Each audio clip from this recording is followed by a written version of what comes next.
Hello बच्चों, आप सब कैसे हैं। आज हम लोग एल्कोहल बनाने की विधियां देखते हैं।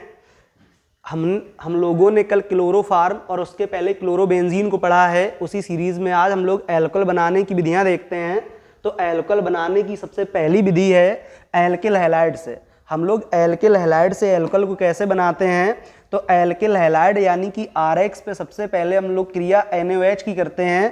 तो जब RX पे NaOH की क्रिया होती है तो आपका ROH बनता है जाके और NaX बाहर हो जाता है। इसी हम R का मान C2H5 रख लेते हैं। R का मान आप कोई भी R एक एल्काइल ग्रुप होता है। R का मान हम कोई भी एल्काइल ग्रुप में कोई भी वैल्यू रख सकते हैं।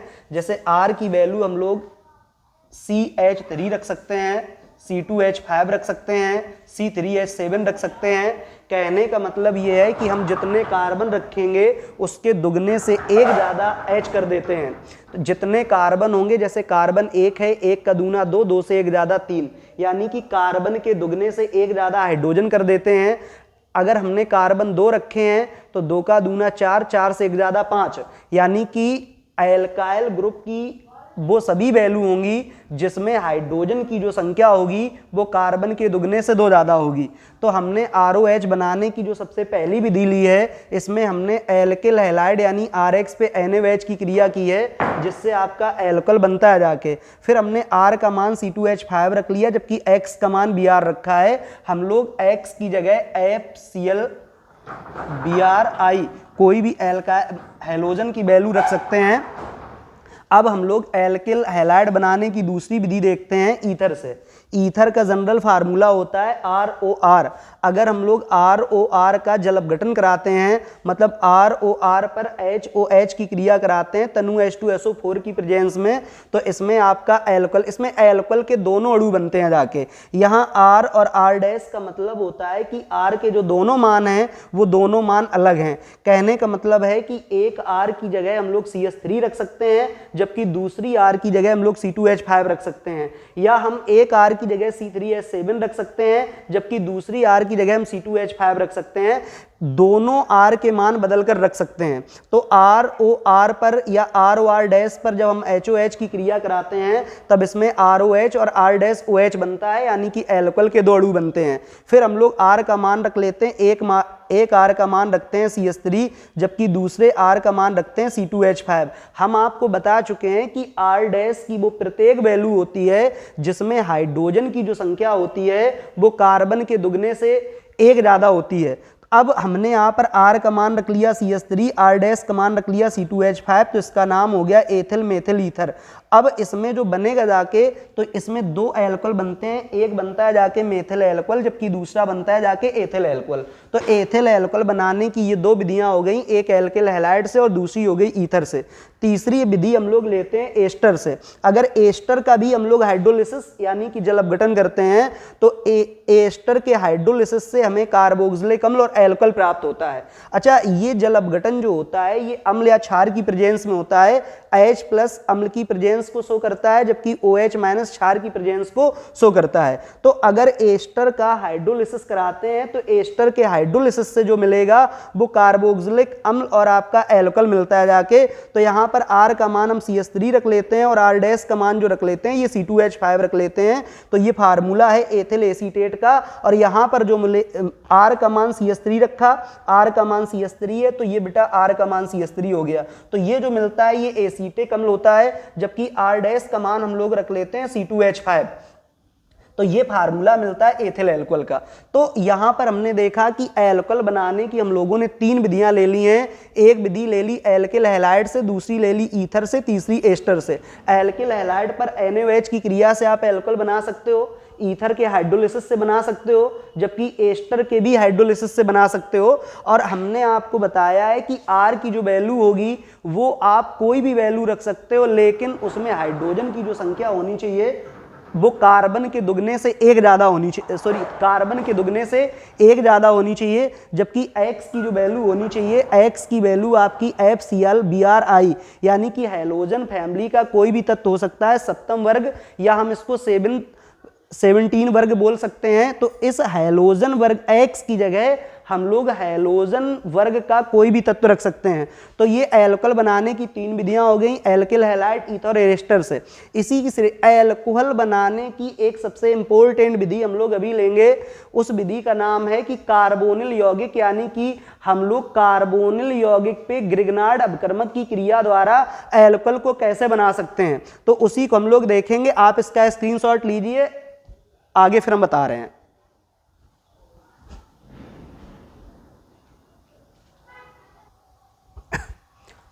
अब हम लोग देखते हैं कि एल्कोहल बनाने की सबसे इंपॉर्टेंट विधि कौन सी है। सबसे इंपॉर्टेंट विधि एल्कोहल बनाने की होती है ग्रिग्नार्ड अपकर्मक द्वारा। एक्चुअली में ग्रिग्नार्ड अपकर्मक द्वारा आप 1 डिग्री, 2 डिग्री और 3 डिग्री हम लोग तीनों प्रकार के एल्कोहल बना सकते हैं। तो एल्कोहल बनाने की सर्वोत्तम और सबसे अच्छी विधि जो है वो ग्रिग्नार्ड अपकर्मक द्वारा है, क्योंकि हम लोग ग्रिग्नार्ड अपकर्मक द्वारा 1 डिग्री एल्कोहल, 2 डिग्री एल्कोहल और 3 डिग्री एल्कोहल तीनों प्रकार के एल्कोहल हम लोग बना सकते हैं। और मैं आपको बता दूं कि अगर इनमें बनाने की विधियों में कोई अपक्रिया सबसे इंपॉर्टेंट होगी तो वो सिर्फ है आपकी ग्रिग्नार्ड अपकर्मक द्वारा। तो ग्रिग्नार्ड अपकर्मक द्वारा देखो हम लोग कैसे बनाते हैं, तो इसको देखते हैं। ये ग्रिग्नार्ड अपकर्मक होता है RMgX। तो सबसे पहले RMgX की जो क्रिया कराते हैं ये कार्बोनिल यौगिक से कराते हैं। कार्बोनिल यौगिक में अभी इस कार्बन की दोनों संयोजकताओं में हमने कुछ नहीं रखा है, क्योंकि यहाँ पर जो वैल्यू रखेंगे उसी के अनुसार आपका एल्कोहल बनेगा कि 1 डिग्री, 2 डिग्री या 3 डिग्री। हम सबसे पहले ले लेते हैं एक जनरल रिएक्शन। हम लोग कार्बोनिल यौगिक पे RMgX की क्रिया कराते हैं। तो इसमें सबसे पहले क्या होता है, एक एडिशन प्रोडक्ट बनेगा के, तो इसमें R जो है ये इस कार्बन के आगे से लग जाता है, यानी कि इस कार्बोनिल ग्रुप और RMgX के योग से एक ये एडिशन प्रोडक्ट बनता है, योगात्मक यौगिक। और हम इस योगात्मक यौगिक का जब हाइड्रोलिसिस कर देते हैं तब इसमें आपका ये जो दिख रहा है ये RCOH, ये आपका एल्कोहल बनता है आके। तो सबसे पहले कार्बोनिल यौगिक पर RMgX की क्रिया होती है। RMgX की क्रिया से आपका एक एडिशन प्रोडक्ट बनता है, और एडिशन प्रोडक्ट बनने के बाद आपका इसका हाइड्रोलिसिस होने के बाद आपको बनता है जाके आपका 1 डिग्री एल्कोहल, या अभी हम नहीं कह सकते कि क्या डिग्री बनेगा, हम ये कह रहे हैं कि इस एडिशन प्रोडक्ट का हाइड्रोलिसिस होता है, तो हाइड्रोलिसिस होने के बाद आपको एल्कोहल मिलेगा। अब इस कार्बोनिल ग्रुप में हम लोग क्या करते हैं कि इन दोनों बॉन्ड की जगह वैल्यू रखते हैं। अगर इन दोनों बॉन्ड की जगह दोनों वैल्यू H रख ली हमने, तो दोनों वैल्यू H रखी तो ये HCHO फार्मूला हो जाता है फॉर्मल्डिहाइड। R का मान रख लेते हैं CH3, Mg हो गया, X हो गया, X का मान I रखते हैं, तो ये मेथिल मैग्नीशियम आयोडाइड हो गया। तो हमने कार्बोनिल की दोनों संयोजकताओं की जगह H रखा, जबकि RMgX में CH3 MgI रखा। तो अब इसमें सबसे पहले आपका एडिशन प्रोडक्ट बनेगा, यानी कि दोनों बॉन्ड की जगह हमने H रख लिया है, हाइड्रोलिसिस कराया, दोनों बॉन्ड की जगह हमने H कर लिया। अगर दोनों बॉन्ड की जगह H करते हैं तो ये जो एल्कोहल मिलता है आके, ये आपका 1 डिग्री एल्कोहल मिलेगा आके।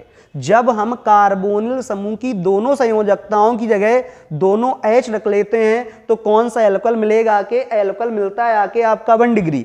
जब हम इन कार्बोनिल समूह की दोनों संयोजकताओं की जगह एक CH3 रख लेते हैं और एक H रख लेते हैं, तब यहां पर हमें मिलता है आके ये 2 डिग्री एल्कोहल, ये मिलेगा आके 2 डिग्री एल्कोहल। जबकि हम इन कार्बोनिल समूह की दोनों संयोजकताओं की जगह अगर दोनों एल्काइल ग्रुप यानी कि CH3 रख लेते हैं तो यहां पर ये एल्कोहल जो मिलता है आके ये आपका 3 डिग्री एल्कोहल मिलता है। ग्रिग्नार्ड अभिकर्मक पर अगर कार्बोनिल यौगिक की क्रिया होती है तो उसमें हम लोग तीनों प्रकार के एल्कोहल क्रिएट कर सकते हैं। 1 डिग्री एल्कोहल तब बनेगा जब हम दोनों बॉन्ड की जगह H रख लेंगे। 2 डिग्री तब बनेगा जब एक CH3 और एक H रख लेंगे, जबकि 3 डिग्री तब बनेगा जब हम लोग दोनों CH3 रख लेंगे। अब इसमें हम पहचानेंगे कैसे कि ये 1 डिग्री एल्कोहल है, ये 2 डिग्री एल्कोहल है, ये 3 डिग्री एल्कोहल है। तो इसमें ये देखते हैं कि आपका जो एल्कोहल का हाइड्रोक्सिल ग्रुप होता है, हाइड्रोक्सिल ग्रुप जिस कार्बन से जुड़ा है वो कार्बन एक कार्बन से जुड़ा होना चाहिए। अगर 1 डिग्री एल्कोहल है तो 1 डिग्री एल्कोहल में आपका हाइड्रोक्सिल ग्रुप जो होता है वो जिस कार्बन से जुड़ा है वो कार्बन आपका एक कार्बन से जुड़ा होना चाहिए। तो जैसे इसमें हाइड्रोक्सिल ग्रुप, ये जो हाइड्रोक्सिल ग्रुप है ये इस कार्बन से जुड़ा हुआ है और ये कार्बन सिर्फ आगे वाले इस कार्बन से जुड़ा है। अब आप ये ना समझना कि ऊपर और नीचे भी तो ये बॉन्ड लगा, ये बॉन्ड नहीं, इस बॉन्ड की जगह तो केवल H है, कार्बन नहीं है। तो आपका OH इस कार्बन से जुड़ा है और ये वाला कार्बन जो है ये आगे वाले कार्बन जुड़ा है। ये जो बॉन्ड हमें हाइड्रोजन के मध्य दिख रहा है ये हाइड्रोजन नहीं है, ये बॉन्ड कार्बन टू कार्बन के मध्य है, अर्थात आपका ये जो कार्बन जुड़ा हुआ है ये केवल आगे वाले कार्बन से जुड़ा हुआ है। जाके नीचे वाले में देखते हैं, ये जो OH है इस कार्बन से जुड़ा है और ये वाला कार्बन आगे वाले एक कार्बन जुड़ा है और ऊपर भी एक कार्बन जुड़ा है, अर्थात ये कार्बन जो जुड़ा हुआ है ये दो कार्बन जुड़ा हुआ है, अर्थात ये एल्कोहल आपका 2 डिग्री एल्कोहल है। जबकि नीचे वाले में जो हाइड्रोक्सिल ग्रुप ये जो है OH इस कार्बन जुड़ा है, ये कार्बन ऊपर भी कार्बन जुड़ा है, नीचे भी कार्बन जुड़ा है, जबकि आगे भी कार्बन जुड़ा है, अर्थात ये 3 कार्बन जुड़ा है और ये 3 डिग्री एल्कोहल होगा। इसका नाम है एथिल एल्कोहल।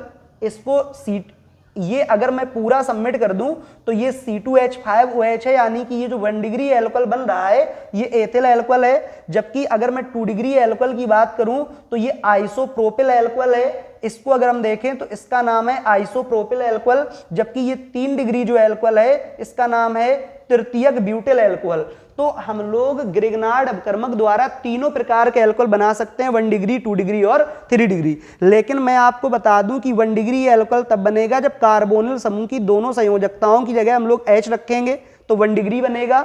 जब अगर एक CH3 और एक H रखेंगे तो 2 डिग्री बनेगा, जबकि दोनों CH3 रख लेंगे तो 3 डिग्री बनेगा। तो एल्कोहल बनाने की ये सबसे इंपॉर्टेंट विधि है और ये अक्सर एग्जाम में पूछी जाती है। अब इसके बाद हम लोग कल एक कन्वर्जन लेंगे कि मेथिल एल्कोहल से एथिल एल्कोहल कैसे बनेगा और एथिल एल्कोहल से मेथिल एल्कोहल कैसे बनता है। तो एथिल एल्कोहल का मेथिल एल्कोहल में परिवर्तित होना और जबकि मेथिल एल्कोहल का एथिल एल्कोहल में परिवर्तित होना ये एग्जाम की दृष्टि से बहुत ज्यादा इंपॉर्टेंट क्वेश्चन होता है। तो 1-2 क्वेश्चन तो ये लिए जाएंगे और बाकी नेक्स्ट क्लास में हम लोग एल्कोहल की केमिकल प्रॉपर्टीज लेंगे कि केमिकल प्रॉपर्टीज से कौन कौन से इंपॉर्टेंट क्वेश्चन बनते आए हैं और कौन कौन से इंपॉर्टेंट क्वेश्चंस बन सकते हैं। अगर वीडियो अच्छा लगा हो तो चैनल को सब्सक्राइब करें, लाइक करें और शेयर करें, क्योंकि आपका एक कमेंट खुद को मोटिवेशन देता है और आप जितने से ज़्यादा कमेंट करेंगे, चैनल को सब्सक्राइब करेंगे, उतना ही अच्छा बेस्ट रहता है एक टीचर के लिए। तो इसलिए चैनल को सब्सक्राइब करें। जय हिंद।